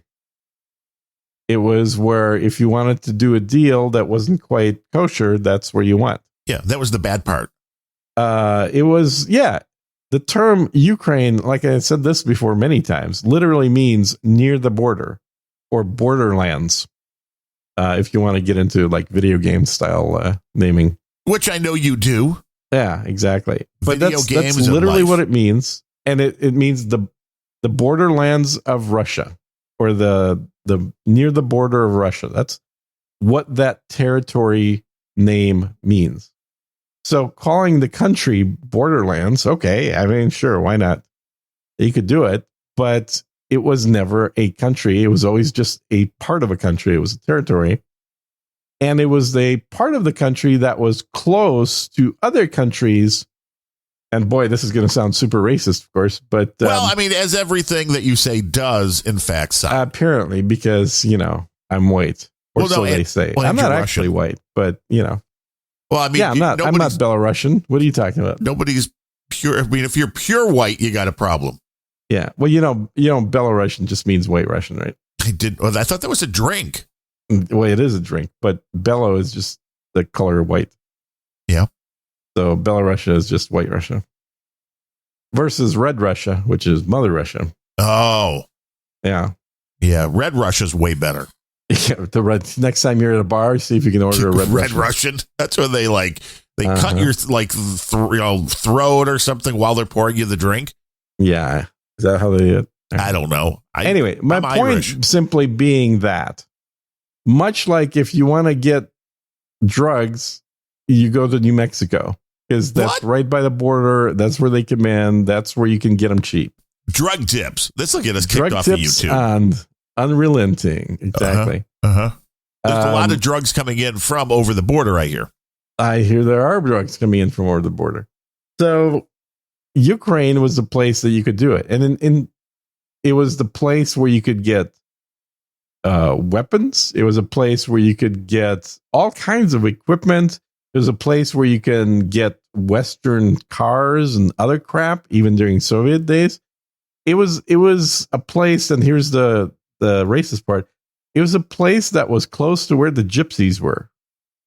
So if you were going to put this in the Star Wars universe, it would be like Mos Eisley's spaceport. It'd be sure, You know, the or cantina scene. Tatooine in general. Right. Yeah, because there's a lot of shystering going on there. Exactly. So that was the history of Ukraine, and it was also a part of Russia that, like I said, that was quite often in a conflict with Poland, and Poland at times, like 300 years ago, controlled a pretty sizable chunk of what is the current Ukraine, as part of the Polish-Lithuanian Empire, I believe. Don't you know we believe territory should never be changed now? Yes, absolutely. Alaska still belongs to Russia. They want it back. They do want it back. There's a movement. It's kind of funny. There's a movement in Alaska to rejoin Russia, because the documents were never actually signed for the transfer of property. Is that true? Yeah, it is true. Is it a legal loophole? Is Alaska? No, the money was transferred. So, I mean, that's like 9/10 of the law, right? I But suppose you got the paid. actual documents were never signed. Why? Why were they never signed? It was before the internet. It was hard to was- send people to DocuSign to Right. have them sign off on something. You had to send actual paper by horse. Things weren't And instantaneous. both. Yeah, right. The world was a better place, I think, when you Yeah, couldn't get and information. I can't remember. I think Russia was sold it because they were recovering from the Japanese-Russian War, and so they needed the money for that. And Alaska seemed like a bunch of frozen wasteland. Well, the fact that the U.S. government seems really against using Alaska for what it offers is just Mhm. insanity to me. Yeah, they'd be definitely more utilized if they were part of Russia right now. Yeah. Yeah. Give Alaska back to the Russians. Yeah, I think there's a movement that could be joined to do that. The people in Alaska, are they okay with this? I mean, they or- can secede. Look, we allow this everywhere in the world. If somebody doesn't like their government, they absolutely have the right to secede. Well, yeah. There's we no had reason a part of America, which not even is physically, conjoined with what was it? It's not contiguous. Contiguous. Not contiguous America. Yeah, let's not forget we have the autonomous zone, and we have that whole autonomous zone called Canada in between Alaska and the rest of the U.S. Oh, should we take over Canada? Now, the other thing is Hawaii was also never properly transferred to the U.S. The U.S. literally just came and took it from the natives, even though this was back in the 1950s that it became a state. Ooh, I hope there have been reparations. There were no reparations. There's a movement for that as well that I've seen. But there was no contracts, agreements, or anything else that allowed the U.S. to take Hawaii, which was a sovereign nation, into becoming part of the United States. So why did we go all the way to take Hawaii, but we didn't take Cuba? Well, Cuba was already owned by Spain before the U.S. was a country. Maybe they're better Remember, armed. Cuba was, what was it called? New Spain, I think, back in the day. Really? That may be true. I believe just don't know enough. I mean, I'm not that old, but I believe that was the case. That Cuba. Tell us about your the original name Gene. of the island was New Spain. Did you visit New Spain when you were a boy? Was it a vacation spot? It was. It still is, actually. I mean, if you like 1950s cars. The closest I came is I have some sand from the beach in Cuba from the 1970s. And I also have, the closest I got to Cuba was, I think, that was probably in 88 or 89. I was windsurfing off the coast of Key West. Nice. Did you get a little lost? And I got a little lost. Yep. And the wind changed. And as you don't have a motor when you're windsurfing, you just kind of go, with the flow, the general vicinity of the wind. I mean, you could go a little sideways from it, but you can't go directly against it. So, yeah, I got pretty close. I got to about 45 miles off the coast of Cuba. Wow. Were you on the sat phone with your KGB handlers to come pick you up, or? I did get a boat ride back. Yes. Like you do not belong here. Yeah. No, it's not stationed in Cuba. Thank you. Ooh, that's good. That's good. They have their own man in Cuba. So they have their men everywhere. They do. So I've never been to Cuba. I always thought it was absolutely a cool looking place. And most people I know have been to Cuba at this point. I missed my opportunity, I think, because I was planning too much when they started having direct flights from Miami. Like that's when most people I know went. And I kept thinking, oh, great. It's almost completely open now. Let's figure out a time to do this. Then, it never happened and Trump closed it. Well, from what I understand, it was just like going back in time is going to Cuba. Yeah, but less and less so all the time. So I think like back in the 90s, that was literally going back in time. By the 2000s, there's a lot of European tourists there. By the 2010s, it was a little closer to like a Disney going back in time than actual going back in time. So the more time has passed, the less Cuba actually is going back in time. The more modern it's become. I'm still waiting for the big resorts to open in North Korea that we heard were going to happen when Trump. Yeah. And, there is a really nice resort in North Korea up on the I forget the name of the mountain, but good skiing up there. Have you been to North Korea? And I know, never been to North Korea either. No, I go to no countries that are banned by the United States.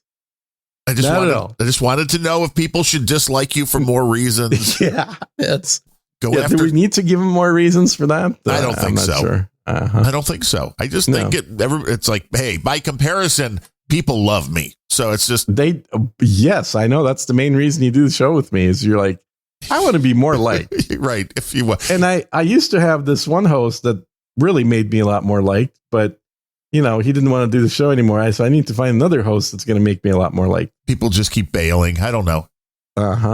It's like the pretty girls always take a couple of less attractive girls with them. Yeah, that's exactly what it is. It's the same thing. It's the same concept. Mm-hmm. Now, if people look at our icons, you can definitely see who's the more attractive here. Oh, well, of course, from the drawings and Funkoization of the characters. I mean, Well, I have a drawing. You have a photo, so I don't know about that. We was live on video before. People have seen our pretty faces. What can I say? Right. That's People right. complained we were too pretty. I mean, I can't believe the hate we got. Yeah. Well, I don't see a point in giving that away for free when my OnlyFans site, generates a lot more income. The amount of revenue your OnlyFans site brings in is at least 3-4 cents a year. Well, 3 or 4 fold of what we're making on here. That's for sure. Well, it's true. That's true. You just you have to send money back to them. It's like the alternate OnlyFans. It's where you pay people to watch you. To watch you. Yes. Yeah. I think that's called TikTok. I was going to say, does this not exist? No. Well, TikTok, some of these people make millions of dollars, and I don't understand how. I really don't understand that whole thing. No, not for what you're producing is like 10, 15 seconds of crap. Yeah, it's definitely crap. I mean, how do you generate the ad revenue? I get it when it comes to YouTube because people will subscribe to your channel and come to watch your content. So I understand how you then put the ads into that. I don't have a TikTok account, but from what I understand, I don't either. It just randomly shows you don't subscribe to people, and it just randomly shows you content based on what you've liked in the past. So I don't understand how certain TikTok creators are making the money because my favorite TikToks that I've watched YouTube videos of were all around transhumanism. That's it. Yeah. It's all a big woke world, Gene. But I don't know about woke, but it's fun watching reactions of people when they see something that they're not used to. Like the truth? Well, no. I mean essentially virtual people. Virtual people watching virtual scenes. Yeah, it's which reminds me, did I mention last time? I can't remember if I did, that I know I talked about it on Nogin Social, that Code Miko has been upgraded to 3.0. What is Miko? What? You've never clicked on one of those videos? You no. Bastard. Code Miko is a virtual YouTuber.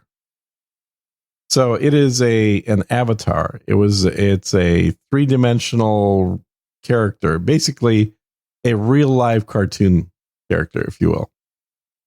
And Code Miko is the project that's done by this girl woman, who is I don't know if it's hard to classify, developer, performer, whatever you want to call her. But basically, she's the person that is writing all the code that makes the live action cartoon operate. And she's wearing the bodysuit with thousands of sensors in it that translates all her motions into the so she's controlling the avatar. Yeah.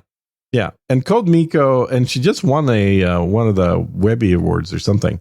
One of the Streamy Awards, one of the awards she just won in that category of computer, generated YouTubers. VTubers, I guess they call them.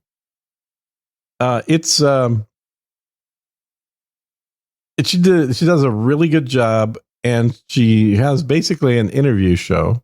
I can't believe you've never seen this. I've posted it a bunch of times. Well, just because you post stuff doesn't mean I see it. Clearly. Basically has an interview show where she interviews other YouTubers. And Code Miko it looks like kind of a hot looking college student age avatar.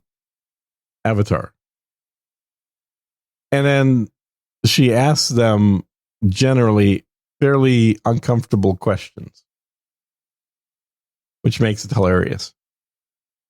Because, if you're sitting there and your face you got a camera in your face and you're asking somebody something, you're going to be less inclined to just have no filter on.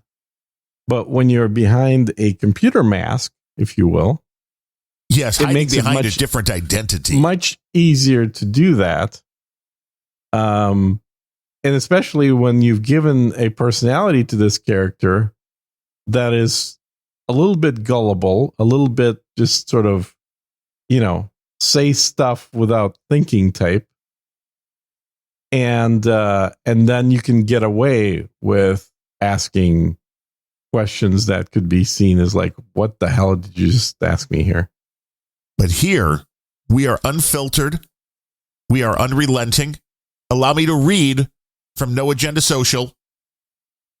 Gene is telling idiotic nonsense. Poland can't take the former Polish city of Lviv because Poland received, after World War II, area of 123,000 square kilometers off Germany, former German territories, and Poland will have to give back this territory to Germany. And they should. I agree with that, too. What's wrong with that? Idiot Russian he is. That is from CSB. Thank you, CSB, for the comment. Uh-huh. CSB's listening live. That's awesome. He hates you and he listens live because this he is likes what's so me. funny is like he's banned. I've banned him. I love and so CSB. this is the only content that he can get from me is by listening on here, apparently. He wants to know all the dumb stuff you're saying. That is too funny.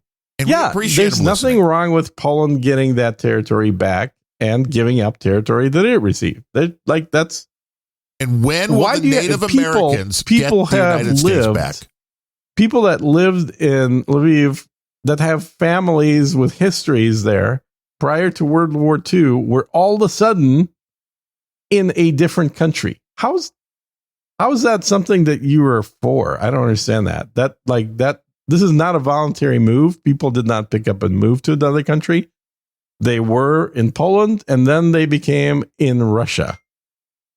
That to me seems like, and with no choice. That seems like a bad idea. Well, how is the United States still in existence? We should give it back. Well, we killed off all the people to give it back to, so we can't really do that. Wait, is this the thing? You can keep it if you kill off everybody that lived there? Yeah, I guess that's the loophole you were looking for.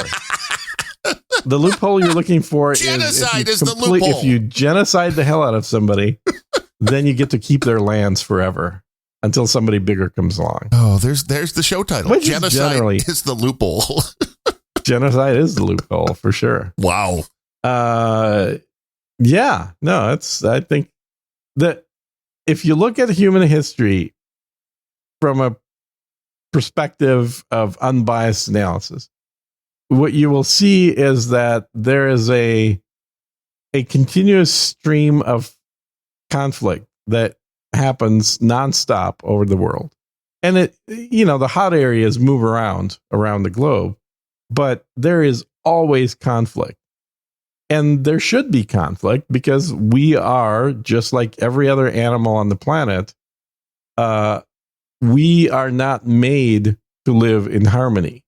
We are made to compete for resources. Well, all animals. I mean, how many animals eat other animals? I mean, All animals. Yeah. I mean, you say, well, the cow doesn't eat anything but grass and corn. If you put it into it, it would never eat corn on its own. Yeah, fair enough. I mean, there are animals that are herbivores, but even herbivores, they will push out the sick, the small, the unhealthy. They will exclude from their herbivore tribe people that they don't like. There is no such thing as a perfect utopia in the animal kingdom. And trying to establish a perfect utopia in the human world makes as much sense as it does in the animal world. Yeah, it's never going to happen. Animals in the end. Yeah. So whether you want to or not, you can, like, we have the ability to reason, which does separate us from most other animals. I think that's dying, though. I think part of the whole social media internet problem is that the ability to reason is dying. Going away. Yeah. Well, and certainly with the thoughts of Barack Obama, as you read them, there's no reason to have reason. Because you know what? This just occurred to me, and I don't know why, because this seems to be an obvious thing. But before we had the instantaneous access to the internet, if there was an issue of the day in politics, religion, whatever it was, you couldn't go immediately look and see what somebody else thought of it, because there's a lot of people who will just defer to Barack Obama. Well, if Barack Obama says this, then that's what I believe. You didn't really have the instant access to that years ago. You couldn't go, wow, there's this problem. What should we do? Well, I don't know about that. I mean, plenty of people did that with Kennedy. Kennedy was not a person that should have ever been a president. Comes from corrupt family with corrupt, multi-generational corruption there. Well, now you're describing all presidents, I think. Yeah, that's probably true too. I don't. How do you become president without corruption? That is the question. Well, yeah, I mean, you could say Trump got there without corruption, just with money. But not knowing what the general consensus was, I think, made people way more self-reliant. Oh, of course. Right. I remember there was a Doctor Who episode back in like 83 or so that had the doctor visiting a planet that had the population were constantly watching their TV walls, giant TVs, and they would always be voting on topics because the planet believed very strongly in democracy. And so they always allowed people to vote on every issue that came up. So if you're watching the news and you agree with something, then you vote thumbs up, and if you disagree, you vote thumbs down. It's kind of funny. It seems kind of like YouTube used to be before they removed the thumbs down button. Well, it's very predictive of all social media. Yeah, up or down, agree, disagree, yes, like dislike, and included the president. And if the president did something that received, I can't remember what it was, maybe more than 60% down votes or whatever, then they replaced the president. Well, a true democracy, everybody does have a vote. And of course, once you've been president, the only thing you're good for is to get killed because you're clearly not a useful member of society at that point. Well, yeah. So, what's Obama doing? I mean, your job's done. You can't run again. Well, he's running Biden. We know what Obama's doing. You said Obama was the puppet. So he is the puppet. Wait, did the puppet turn into the puppet master? No. There are people running Obama just like they always have, but Obama's running Biden just like he always has. So somebody's puppeting Obama. Did you not watch the Obama in the White House and the way that Biden was walking around like a puppet? Multiple puppet. Now, see, Biden just can't puppet anybody. So that's no. He can't. Just doesn't have the ability. He's too busy sniffing children and having children rub his hair on his legs. I know what you're referring to. It's still disturbing. It's very disturbing. And I'm sure that in his mind, this is perfectly normal behavior, but not in the minds of most other people. There is something with that too. There's a normalcy. You run into it every now and then. If you meet a new family or something like that, where you go to a family dinner at somebody else's house and they have a weird tradition that you've never heard of. And you're like, ooh, that's different. No, it's just the way our family's always done it. The Biden family. Ooh, you don't want to be in on that. But I know we are cutting down on the donation segments, usually because no donations. But I did want to thank Sir Sean of the Allegheny Valley for continuing to come in with his $25 a month. I did want to thank Joshua McLean, who came in with $25 and said he is from Tejas and a friend of the dude named Ben, which is the guy you do the other podcast with over Sir Gene, speaks with the dude named Ben. Just put that into any podcast player. Sir Gene speaks to the dude named Ben, and you'll find it. And he sent in $25 to this show, so I don't know why he's supporting this show as opposed to the show that his buddy's on. But hey, Joshua, totally dig it, totally love it. Thank you. And I think Josh is getting ready to start his own podcast. Well, who isn't? I mean, if he needs some help with good audio, I told him get a Motu. The Motus are great, but you have to get the MK4, or you have to see what news coming out. You don't want the MK5. Yeah, MK4 or the ultralight AVB. You want the routing so you could do your piracy real time by listening to your streaming music, which I'm totally enjoying. And Sir Kilgore Trout with his monthly $267, all very much appreciated. That may have been before or after the eBay fees.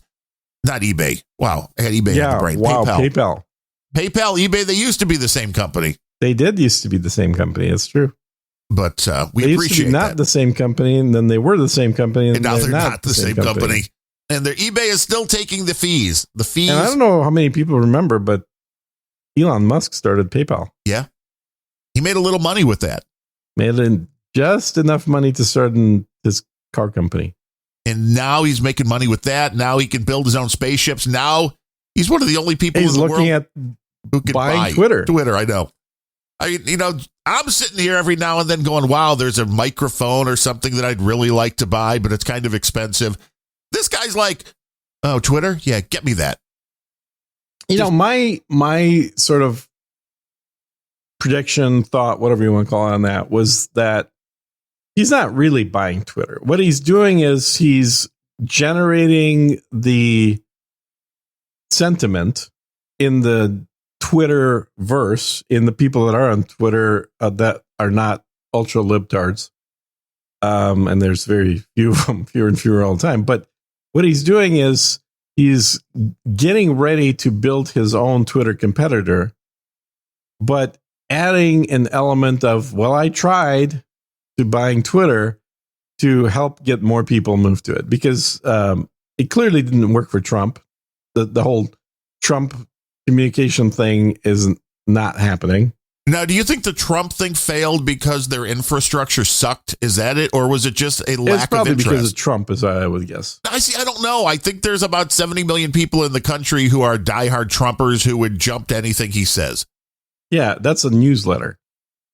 That's like Trump already does that. He's already on other platforms where you could read him. But I think he could get people to sign up for it. I'm just guessing that the back end just sucked. And it doesn't matter how much I like a company. If the product and the experience sucks, I'm not going to continue throwing money or time into Adam's it. A big proponent of federation, but the downside of federation is that you have a whole bunch of independent little communities.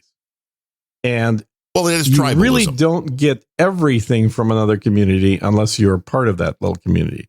So while, yes, you can subscribe to people that are on the No Agenda server if you're on a different server and follow them, but you can't just say, show me everything that's on the No Agenda server. Correct. Unless you're on the No Agenda server. Now, there have been talk that there have been software updates and stuff that try to do that, but I think it is just way too much information. No, it kills the system. It's right. There's too much data flowing through there, and the databases are not sufficiently commercially robust. None of these platforms that I've looked at, and I've looked at a few of them, were really built to host 1 million people. Right. Just 1 million, and not 70 million. Like, they're mostly built to host a small group. Like the No Agenda Social, people. which is great for what it is, but it is under 10,000 users. Yeah. And it is down way more than Twitter. Not to say that that's horrible, but it's, because I haven't been on Twitter long enough. The outages are, there's enough where you notice it.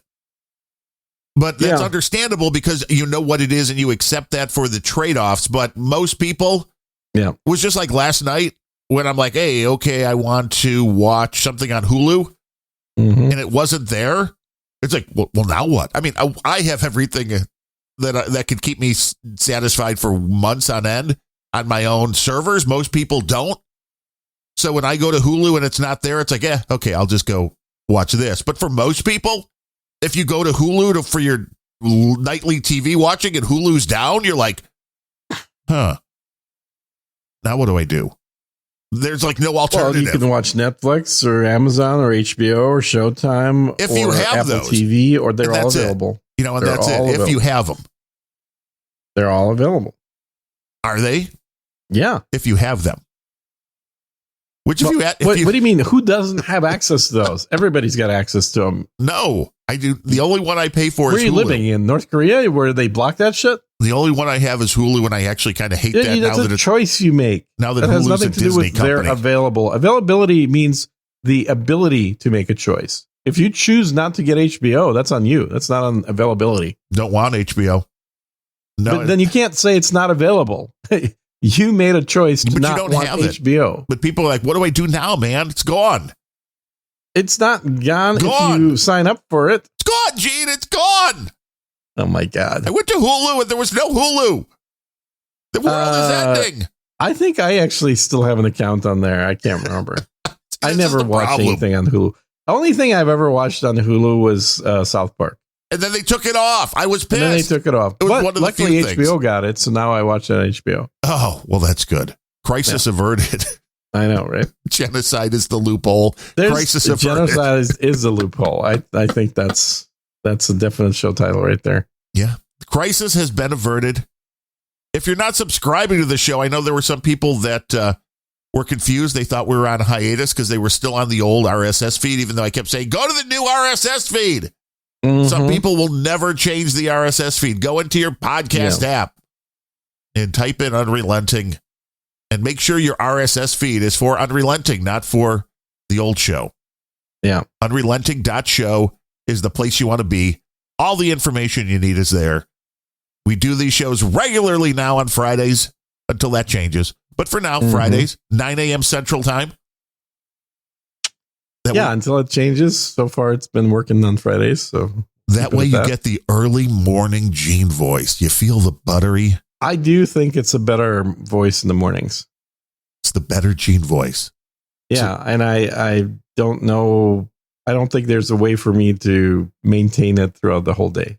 It starts to, in fact, it's already probably changed from the beginning of the show. Yeah, if you go back to listen to the beginning of the show, he's all like, yeah, do it right now. Go back to the beginning, listen to it again. Be like, this is James Earl Jones. And now and it's let like, us know if the voice of Gene has changed. Now he goes from James Earl Jones at 9 a.m. until 11 a.m. Nick the Rat. That's what he's got going now. Oh, God. Anything else? I'm not that bad. I'm not that bad, man. Come on. Everybody loves Nick the Rat, nicktheratradio.com. Yeah, who doesn't, acknowledge when people donate money to him or anything, but He acknowledges me. He likes me. He just doesn't like you. Mm-hmm. Do you donate money to him? No, but I've been on a show. Well, what did I just say? I gave him Does content. not acknowledges people that donate money. I sent him something once, I think. I think he did actually apologize for that, but I think he was so stoned that he had no idea what was going on. Well, see, if you're podcasting stoned, you can't be held accountable. Is that your excuse? I never have podcasted stoned, so I guess not. Okay. I've podcasted drunk, but never stoned. Have you? And it's been a long time since I podcasted drunk. I mean, really, the only time was New Year's Eve a few years ago with Fletcher and Carolyn Blaney and Sir Machu and the whole cast of Tens or whoever showed up.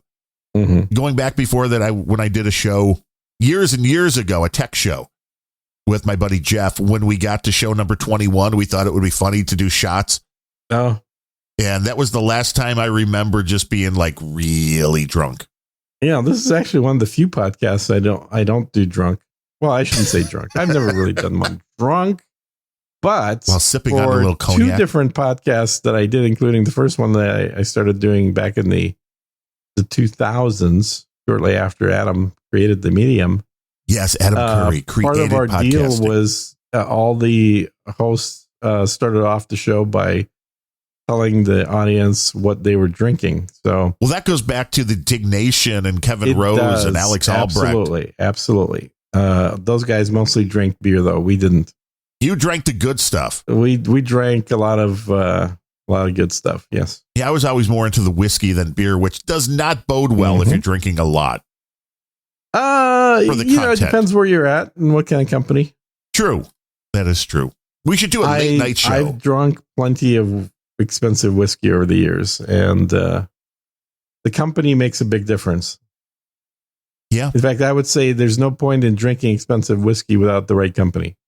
So when you come to Chicago, you're going to bring one of those $500 bottles with you, right? Right, Gene? Right? Right? Bastard. You got anything else before we bid the... Oh, are we done now? Okay. Well, I mean, we're hitting upon your time limit. I mean, you've got to get your manicure. Yeah, I do have one of those. That's a good reminder. Your pedicure and whatever else you got going on today. I mean, your Fridays are so filled. Hairdresser, you got to get the beard waxed. You got to get the Brazilian wax. Exactly. Yeah, it's all these things on your schedule. Yeah, I got to do all the waxings. Get the get the floor waxed. Whoever you're paying to do your Brazilian, not getting paid enough. No. What makes you think that they're not getting paid enough? I mean, have you watched? Because there's no amount that's enough. That's why. I don't know, man. I split a pretty good take on OnlyFans with them. So. Oh, it's okay. People can watch this. Oh yeah. I think there are some people. That's why I'm busy. That would actually put up some good money to watch you get that kind of a waxing just for the screams that would emanate. There's no screams. See Sir Gene in pain. Russians don't feel pain. Oh, Russian machine don't break. That's what Sergei Fedorov said, right? That's the big hockey player. Fedorov, right? Is that correct? Am I thinking that's the correct name? The Russian tank, the big guy? The big guy, Putin's buddy? Yeah. Oh, they're all Putin's buddies. Once you make a few billion, you as far as the U.S. is concerned, if you have a V on the end of your name, you're clearly Putin's buddy. Yeah, it makes sense. Mm-hmm. There's no V at the end of Sir Gene. We'll just point that out. That's right. I have never met Putin.